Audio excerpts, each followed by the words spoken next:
May laman na 98 yung GCash, 'di ba?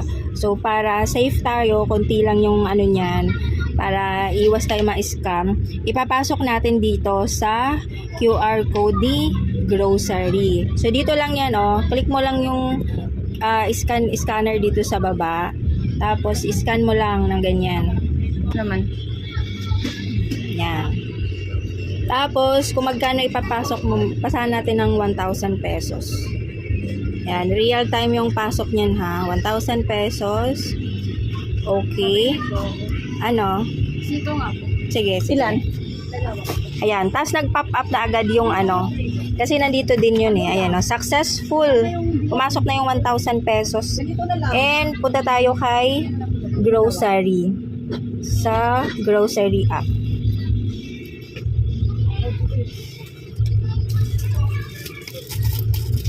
Yan, may 1,000 na. 12 pesos yung laman ng ano ni mother. O, diba? 2:27 PM and 2:28 na. O, diba? Real time po yung pasok niyan. And yung Grow Coins na yan, pwede mong magamit sa load, bills payment, cash in, at pay supplier. Pwede din pag nag-order ka, bayaran mo na through Grow Coins. So, ito naman yung sa ilista ni mother sa paninda at sa e-negosyo. Kaya may butal yan kasi wala na siyang lamang Grow Coins, 'di ba? So ginagamit niya yung sa e-negosyo niya na ilista pang load. Yan, at may rebates din 'yun ha. Makikita mo diyan yung transaction history. Ayan, sa 99 pesos na ni-load, may rebates na 0.99 kahit na utang 'yan. Kahit gumamit siya ng pautang kasi walang processing fee. Ito, kapag ito ginamit mo e-negosyo, walang processing fee yan. Kapag sa paninda, meron tayong 3.5% na processing fee.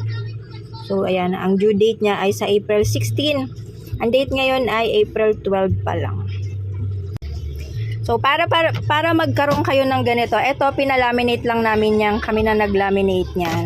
Para magkaroon kayo ng ganyan, sa homepage ng grocery app nyo, i-click nyo tong My SariPay QR PH. Tapos, lalabas na yan. Pwede nyo siyang i-download. Pag na-download nyo yan, mapupunta yan sa gallery ng cellphone nyo. Pwede nyo na ipaprint para magkaroon kayo ng ganito. At, free yung cash in yan ha. Real time yung pasok nyan. Katulad yung ginawa ko nito. Ayan o. 1,000 pesos. 1,000 yung pumasok. 1,000 din yung nabawas. Ayan, 1,000 yung nabawas sa GCash.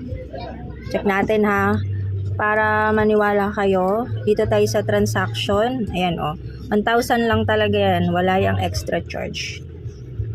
Pag kasi dito kayo, sabi nila kasi may bayad daw yung top up. Dito kasi yon. Ito yun o.